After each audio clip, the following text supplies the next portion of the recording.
आजकल की भाग-दौड़ की दुनिया में हर कोई व्यक्ति परेशान है। परेशानी का कारण कुछ भी हो सकता है, चाहे वो मानसिक हो, चाहे वो आपका आर्थिक का परेशानी हो या फिर आपकी किसी और तरह की ही परेशानी क्यों ना हो। लेकिन प्रत्येक व्यक्ति अपने जीवन में संतुष्टि, शांति और निरोग शरीर की कामना करता है। आज के इस वीडियो में मैं आपको बताने वाली हूँ कि नवरात्रि आने वाले हैं। आप किसी भी नवरात्रि में जब भी, क्योंकि साल में पूरे 4 प्रकार की नवरात्रियाँ आती हैं, जिसमें से 2 गुप्त होती हैं और 2 नवरात्रियाँ होती हैं जो सभी लोगों के द्वारा मनाई जाती हैं। तो आप किसी भी नवरात्रि में ये पूजा कर सकते हैं और इस पूजा में को करने के पश्चात जो भी मैं आपको उपाय बताने वाली हूँ, अगर इस तरीके से आप ये पूजन करेंगे तो बहुत जल्दी आपकी मनोकामना भी पूर्ण होगी। लेकिन ये मैं ज़रूर कहूँगी कि आपको पूजा करते वक्त कुछ नियमों का पालन करना आवश्यक है।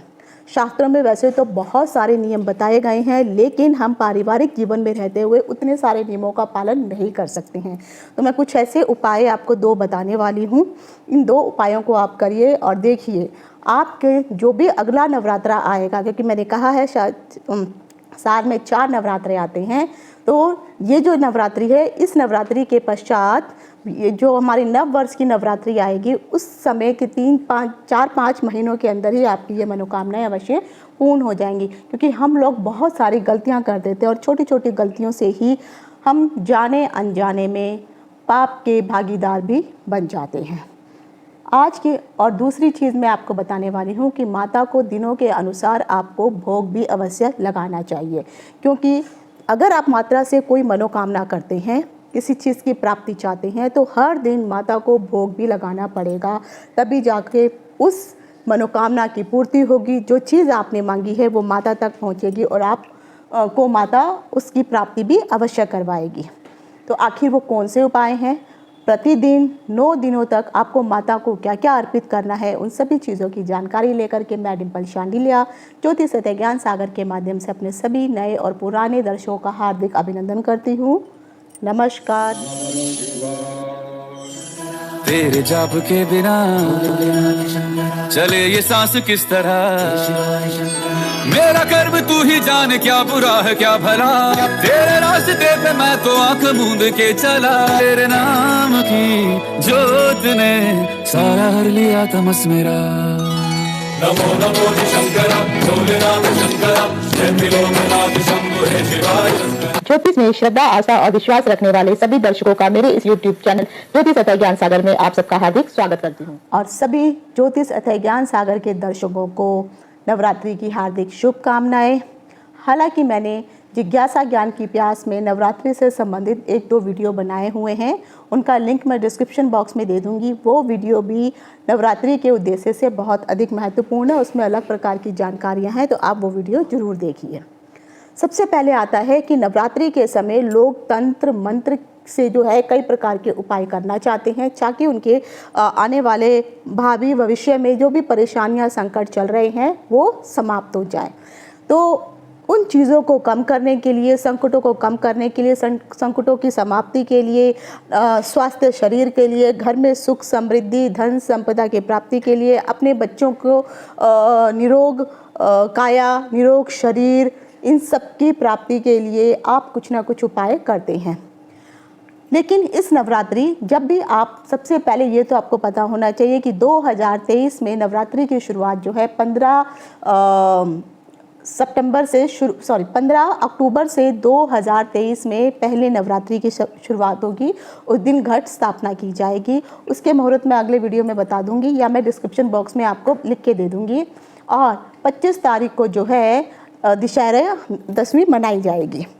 तो ये पूरा जो है 10 दिन के नवरात्रों का शेड्यूल है। तो आप उसके अकॉर्डिंग जब भी प्रथम नवरात्रा होगा, अगर आप व्रत इत्यादि भी करती हैं तो बहुत अच्छी बात है, क्योंकि जब आप सात्विक होकर के अगर आप व्रत करती हैं और माता के नामों का स्मरण करती हैं, ज़्यादा नहीं भी हो सके तो कम से कम कोशिश कीजिए 108 बार एक माला का जाप जरूर करिए। माता का जो भी नाम आपको याद हो, स्मरण हो, या जो भी मंत्र आपको स्मरण हो, उन मंत्रों का एक टाइम आप ज़रूर बना के रखिए, चाहे आप सुबह का टाइम रखिए, चाहे आप संध्या का टाइम रखिए।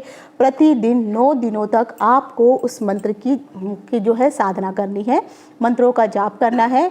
आपको अगर आप व्रत इत्यादि भी करते हैं तो ये और अच्छा हो जाता है, क्योंकि व्रत में जब आप साधना करते हैं तो उसका फल बहुत अधिक मिलता है।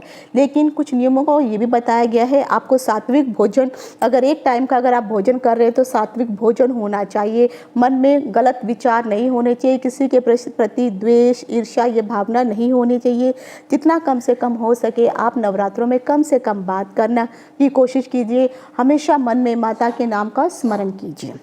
और जब भी आप, चाहे आप सुबह पूजा करें या शाम को पूजा करें, तो खासकर जो है नवरात्रों की पूजा शाम में ज़्यादातर लोगों के द्वारा की जाती है। सुबह आप धूप दीपक दे सकती हैं, लेकिन शाम के समय जब आप व्रत इत्यादि खोलते हैं उस समय माता की आरती करते हैं, और साथ ही साथ जो है जब पूजा कर रहे होंगे आप, उस समय आपको माता के नामों का जाप करना है। तो जो पहला नवरात्रा होगा, पहले नवरात्रे के दिन जब भी आप घट की स्थापना करेंगे, उस समय आपको जो माता का आपने चौकी लगाई होगी वहाँ पे कुछ सामान को आपको रखना होगा। तो उससे पहले तो एक तो आप जो जवारे उगाते हैं उस तरह से जवारे ज़रूर उगाइए, ये बहुत ज़रूरी है। जवारे कैसे उगाए जाएँ और अंत में जवारों के साथ क्या किया जाए, इसके लिए भी मैंने वीडियो बनाया है, वो भी मैं डिस्क्रिप्शन बॉक्स में मैं दे दूँगी, वो उपाय भी ज़रूर करिए। तो जवारे ज़रूर उगाइए, साथ में जो माता की आपने कलश स्थापित किया वो भी रखिए, और उस कलश के साथ में आपको ये कुछ सामग्री अवश्य रखनी है।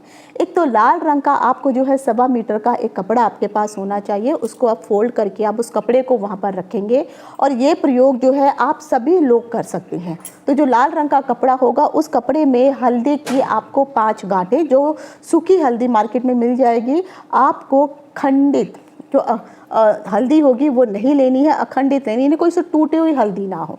तो साबुत हल्दी की जो गांठें होती हैं वो आपको 5 गांठें लेनी है, 5 सुपारियाँ लेनी है, 5 छोटी हरी इलायची लेनी है, और 5 जोड़े लौंग के जो है, आपको जोड़े मतलब तो 10 लौंग हो जाएंगे, ये आपको लेनी है।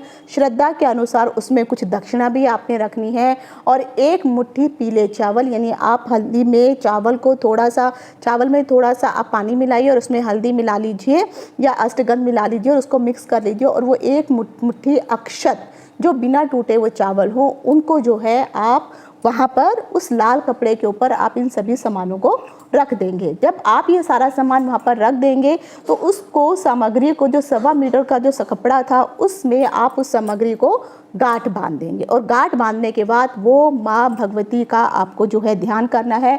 ध्यान करते हुए सबसे पहले आपको संकल्प लेना होता है। तो जब तक आप संकल्प नहीं लेते हैं तब तक आपकी पूजा संपूर्ण नहीं मानी जाती है, मतलब पूजा की शुरुआत ही नहीं मानी जाती है। तो अगर आपने सुबह व्रत भी करना है तब भी आपको संकल्प लेना होता है। तो सबसे पहले आप गणेश के नाम लेते हैं, गणेश का नाम लेने के बाद आपको विष्णु जी के नाम के जो है 3 आचमन लेने होते हैं। अगर विष्णु जी का पूरा मंत्र आपको नहीं मालूम है तो ओम विष्णुवे नमः आप हाथ में जो है 3 बार जो है जल लेंगे, और वो जल को पिएंगे, और बाद में अपना हाथ धोने के पश्चात उस का अर्थ हुआ कि अब आप जो है शुद्ध हो चुके हैं। तो अपने आप को शुद्ध करने के पश्चात ही आपको ये सारे कार्य मतलब ये जो सामान आपने रख लिया है, फिर अपने आप को आपको शुद्ध करेंगे, धूप और दीपक वहाँ पर प्रज्वलित कर देंगे। उसके बाद आपको अपने हाथ में थोड़े से चावल और फूल हाथ में लेने होते हैं। फिर ये प्रण लिया जाता है, आप अपना नाम लेंगे, आप अपने गोत्र का नाम लेंगे, अपने माता या अपने पिता का नाम लेंगे, आप अपने जिस राज्य में रहते हैं, जिस तिथि में आप ये पूजा अर्चना कर रहे हैं, और जिस स्टेट या राज्य में आप रहते हैं, कौन सा समय है, सुबह का है तो प्रातः काल हो गया, और शाम का हो गया तो संध्या समय हो गया, वो नक्षत्र, ये सब चीज़ें जो है बोली जाती हैं। तो ये चीज़ें आप पहले नोट करके ज़रूर रखिए। अभी जैसे मान लीजिए मुझे पूजा का प्रण लेना है, तो मैं अपने हाथ में थोड़े से अक्षत और फूल हाथ में लूँगी, और उसके बाद मैं बोलूँगी मैं डिम्पल शांडिल्या, फिर मैं अपना गोत्र बोलूँगी भारद्वाज गोत्र, फिर अगर उसने प्रतिप्रथा तिथि है तो मैं प्रतिप्रथा तिथि बोलूँगी। फिर उस दिन सोमवार का, मैं ख्याल रविवार का दिन है जिस दिन ये नवरात्रि शुरू हो रहे हैं, तो फिर दिवस रविवार, प्रातःकाल और नक्षत्र कौन सा है वो उस समय बोलूँगी। और अपने निवास स्थान हैदराबाद से मैं जो हूँ आपका आवाहन करती हूँ और आपके नाम का आपके व्रत का जो है मैं प्रण ले रही हूँ और मैं चाहती हूँ कि माता रानी मेरे इस व्रत को आप स्वीकार कीजिए और जो भी मेरी मनोकामना है उसकी पूर्ति अवश्य कीजिए। जो भी मैं व्रत कर रही हूँ उस व्रत को संपूर्ण करने में मेरी सहायता कीजिए। तो ये संकल्प आपको हाथ में लेना होता है और उसके बाद यही अक्षत और जो फूल है आप माता को अर्पित कर देते हैं। तो ये आपको पूरी तरीके से ये प्रक्रिया आपको हर रोज़ करनी है अगर आप 9 के 9 व्रत कर रहे हैं। और फिर आप उसके बाद अगर आप जैसे मैंने कहा है कि अगर आप माला जपने वाले हैं तब आप संकल्प लेते वक्त ही आप ये बात भी बोलेंगे कि मैं आपके इतने नामों का जाप करने वाली हूँ। सपोज़ अगर आपने 1100 बार जो है माता के नाम का नाम जपना चाहती हैं तो आप बोल सकती हैं कि मैं पूरे नवरात्रि के 9 दिनों तक जो है मैं आपके 1100 बार 11,000 बार जितना आपकी आस्था है उतना लेख बोल करके आपको फिर प्रतिदिन उसी समय पर माता के नाम का जाप करना है। और इन सबका संकल्प लेने के बाद जो है आप वो सामग्री जो है वो वहाँ पे अर्पित कर देंगे। अब उसके बाद जो है भगवती माता से ये सारी जब आपकी प्रार्थनाएं हो जाती हैं, प्रार्थना करने के बाद भगवती को जो है आप कमल का जो है वो ज़रूर चढ़ाएंगे, फूल ज़रूर चढ़ाएंगे। फिर जो नैवेद्य होता है यानी जो ऋतु फलम होते हैं यानी मौसम के अनुसार जो फल होते हैं उसमें से कुछ भी फल, वैसे तो कहा जाता है कि लाल फल माता को अर्पित किए जाते हैं तो आप लाल फल में आप अनार चढ़ा सकते हैं, सेब चढ़ा सकते हैं। तो ये आप माता को फल अर्पित करेंगे। उसके बाद जो है माता भगवती से आपकी अब जो भी मनोकामना है वो आप मन ही मन उस मनोकामना को मांगेंगे और उसकी पूर्ति के लिए माता से प्रार्थना करेंगे। और इस तरह से आपको ये चीज़ जो है प्रतिदिन जो है मतलब आपने वो पोटली तो बांध के रख दी है, वो पोटली वैसी की वैसी रहेगी, लेकिन प्रतिदिन आपको इस तरह से अगर आप व्रत कर रही हैं, पूजा का संकल्प ले रही हैं तो आपको यही नियम अपनाना है। हर बार जो है आपको संकल्प लेना है पूजा का भी, और अगर आप माला भी जप रही हैं, कुछ मंत्रों का जाप करना चाहती हैं तब भी आपको संकल्प लेना बहुत ज़रूरी है। बिना संकल्प के पूजा कभी पूरी नहीं मानी जाती है। अब जब आपने ये सारे संकल्प आपने ले लिए, पूजा वगैरह करनी शुरू कर दी है, तो वहाँ पे नैवेद्य अवश्य चढ़ाया जाता है, क्योंकि माता के सामने जब भी आप किसी भी देवी देवता की पूजा करें दीपक प्रज्वलित होना बहुत ज़रूरी है, अगरबत्ती का प्रज्वलित होना बहुत ज़रूरी है। जिस स्थान पर बैठ के आप माता की पूजा कर रहे हैं उस स्थान का पवित्र होना अधिक ज़रूरी है, यानी आप वहाँ पे पहले से ही साफ़ सफाई करके रखेंगे। और फिर जिस आसन पे आप बैठे हैं उसको भी पवित्र होना ज़रूरी है। इसलिए मैंने कहा कि हम आचमन अवश्य लेते हैं, अपने ऊपर पानी का छिड़काव अवश्य करते हैं ताकि हम पवित्र हो जाए। और वो जो नैवेद्य इत्यादि चढ़ाते हैं उनके ऊपर भी जो है पानी यानी जल छिड़काया जाता है ताकि वो सब पवित्र हों। अब आ जाते हैं नैवेद्य की बात कि आप प्रतिदिन माता को क्या क्या सामान चढ़ाएंगे। जब भी आप माता का व्रत अगर आपने किया है या व्रत नहीं भी किया है तो भी आपको संध्या के समय माता को प्रसाद जरूर अर्पित करना है। तो जब प्रथम दिन का जो नवरात्रा होगा उस समय माता के चरणों में आप गाय का जो शुद्ध घी होता है वो आप लेंगे, तो थोड़ा आप शुद्ध घी माता को अर्पित कर सकती हैं, या फिर उस शुद्ध घी से बना हुआ कुछ भी प्रसाद जो है आप माता को अर्पित कीजिए। इससे जो है आपका शरीर निरोग रहता है, निरोग काया आपको प्राप्त होती है। और अगर किसी प्रकार की कोई बीमारी चल रही हो तो वो भी धीरे धीरे ठीक होनी शुरू हो जाती है। जब नवरात्रि का दूसरा दिन आएगा उस समय आपको नवरात्रि के समय मीठे का भोग यानी शक्कर जो होती है, शक्कर का भोग आपको जो है माता को चढ़ाना होता है। और ये सब चीज़ें जो अगर घर के परिवार के सभी जने मिलके करें तो बहुत अच्छी बात है। इससे क्या होगा कि आपकी जो आयु में वृद्धि होगी, किसी भी प्रकार का जो अकाल मृत्यु का जो भय होता है उससे भी आपको जो है छुटकारा मिलेगा, परेशानी नहीं होगी। तो स्वस्थ शरीर, निरोगी काया, ये सब आपको प्राप्त होगी। तो दूसरे दिन शक्कर का भोग लगाना है। जब तीसरे दिन का नवरात्रा आता है उस समय आपको माता को दूध से बनी हुई कुछ भी मिठाई हो सकती है या दूध की बनी हुई खीर हो सकती है। कोशिश ये करिए कि अगर आप मिष्ठान अपने घर में खुद अपने हाथों से बनाए वो बहुत अच्छा है। किन्हीं कारणों से अगर आप नहीं कर सकते हैं फिर आप बाहर से बना हुआ मिष्ठान कुछ भी ले सकते हैं, लेकिन अपने घर में बनाया हुआ शुद्ध और सात्विक रूप से। और जब आप मिष्ठान का भोग तैयार कर रही होती है माता के लिए उस समय भी माता के मंत्रों का जाप आप मन ही मन स्मरण अवश्य करें। तो आप खीर बनाइए, खीर को जो है उसका भोग जो है आप माता को लगा दीजिए और उसके बाद जो है आप जो भी भोग आप प्रतिदिन लगाएंगी बाद में वही प्रसाद के रूप में सभी को देना है। जब तृतीय नवरात्रि में माता को दूध या दूध से बनी खीर इत्यादि कुछ भी चढ़ाते हैं, इससे जो है एक तो आपको दुखों की निवृत्ति होती है, साथ ही साथ अगर किसी प्रकार की कोई परेशानी चल रही है वो भी खत्म हो जाएगी और कहीं ना कहीं आपको आनंद की प्राप्ति होगी। जब माता का चौथा नवरात्रा होता है उस समय आपको माता के लिए शुद्ध घी के अगर आप मालपुए इत्यादि बना सकते हैं तो उसका आपको भोग चढ़ाना है। और हो सके तो ये जो है जो भी आप माता को चढ़ाते हैं तो अगर आप किसी ब्राह्मण को भी अगर ये दान में देते हैं तो भी आपको अधिक फ़ायदा होने वाला है। अगर आप मालपुए माता को चढ़ाएंगे तो इससे आपका बुद्धि का विकास होता है और साथ ही साथ आपकी जो स्मरण शक्ति होती है, निर्णय लेने की शक्ति होती है वो भी धीरे धीरे बढ़नी शुरू हो जाती है। अगर नवरात्रि का जब 5वां नवरात्र आता है उस समय नैवेद्य में आपको माता को केले जो है फल के रूप में चढ़ाने हैं।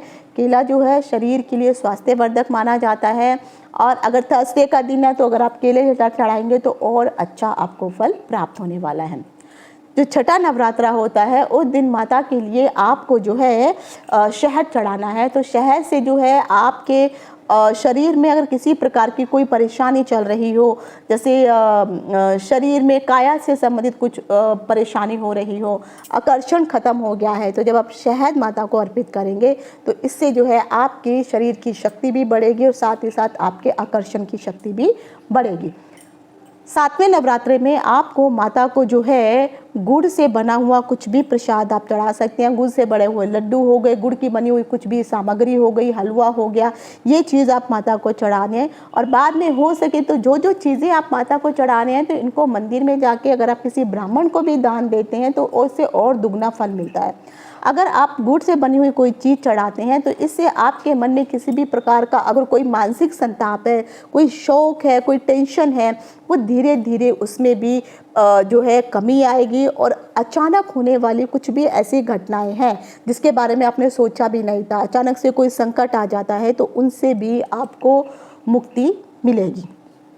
नवरात्रि का जो 8वां दिन है उस समय आपको माता को नारियल का भोग लगाना है। या तो आपके पास मार्केट में बने हुए जो नारियल होते हैं उसका बूरा होता है, उससे बने हुए आप लड्डू बना लीजिए या नारियल से बना हुआ कोई भी मिष्ठान आप बनाइए, उसका माता को आपको भोग लगाना है। इससे जो है आपकी संतान को अगर किसी प्रकार की कोई परेशानी हो रही है तो उन परेशानियों से जो है आपको निजात प्राप्त होगी।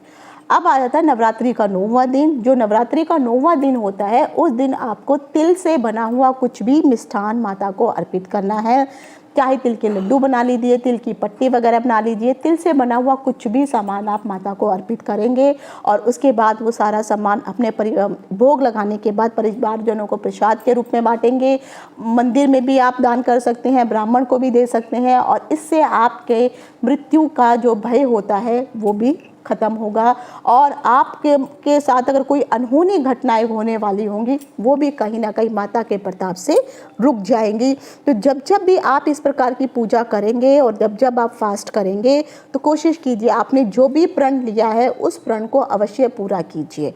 और जो भी पूजा का समय आपने निश्चित किया है तो आपको पूजा उसी समय ही करनी है। अगर आप मंत्र जाप कर रहे हैं तो मंत्र जाप के लिए अगर सुबह का समय रखा है तो सुबह करिए, शाम का रखा है तो शाम को करिए। अगर 5 और 6 के बीच का समय रखा है तो 5 और 6 के बीच में ही आपकी पूजा समाप्त हो जानी चाहिए।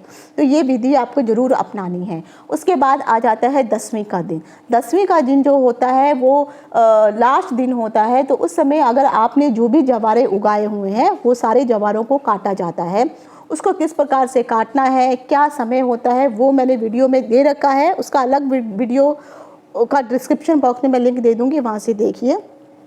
वो जवारे जो होते हैं वो थोड़े जवारे लेकर के माता के चरणों में आपको वो अर्पित करने होते हैं। उसके बाद बाकी के जो सारे जवारे हैं उनका क्या करेंगे, वीडियो में दिया है वो आप देख लीजिए।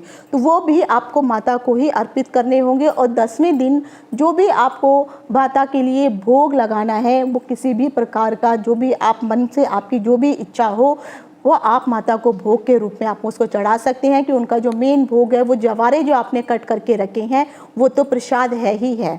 जब आपके ये 10 दिन तक का सारे कार्य ख़त्म हो जाता है और जब लोग व्रत की समाप्ति कर देते हैं, कुछ लोग 9वें दिन में, कुछ लोग अष्टमी के दिन में जो है व्रत समाप्त कर देते हैं, उस समय आपको जब ये जवारे आपने कट कर लिए हैं और जो पोटली आपने रखी थी, वो जो भी मनोकामना आपने माता से मांगी थी, उस पोटली में थोड़े से जवारे भी उस पोटली के अंदर आपको डाल देने हैं और थोड़े जवारे जो है आपको अपने पास रखने हैं। बाकी जवारे आप अपने परिवार वालों को बांट देंगे। अब जो मनोकामना आपने मांग रखी थी उस पोटली को आप एक जगह सुरक्षित स्थान पर रख दीजिए, पूजा के स्थान पर रखिए और ऐसी जगह पे रखिए कि बार बार किसी की नज़र उस पर ना पड़े। और जब भी आपकी मनोकामनाएं आपकी पूरी हो जाती हैं, उस समय आपने जो पोटली में जो भी सामान बांधा हुआ था, उस सामान को, जो सामान अभी जैसे आपने इलायची बांधी है, लौंग है, थोड़े से चावल हैं, ये सारी चीज़ें जो हैं लेनी है और इनको जो है आप कहीं पर भी जा कर के इनका निमज्जन करेंगे, विसर्जन कर देंगे और माता को शुक्रिया कहेंगे। और जब आपकी वो मनोरथ और वो कामना पूर्ण हो जाती है, उस दिन भी आप घर में कुछ भी मिष्ठान बनाइए और माता को अर्पित कीजिए। और फिर जो सामग्री आपने पोटली में बांधी हुई थी वो सामग्री जो है आपको जो है वहाँ पर विसर्जन कर देनी है। और वो जो कपड़ा होता है वहाँ पर आप किसी भी गरीब महिला को आप उस कपड़े को जो है दान में दे सकते हैं। तो ये आपको तब करना है जब आपकी मनोकामना पूर्ण हो जाती है। तो ये पूर्ण विधि है, अगर आप इसको अपनाएंगे फिर देखिए आपकी मनोकामनाएं साल भर से पहले कैसे पूरी नहीं होंगी। तो ये आज यहीं तक। इति शुभम, नमस्कार और सभी को नवरात्रि की हार्दिक शुभकामनाएं।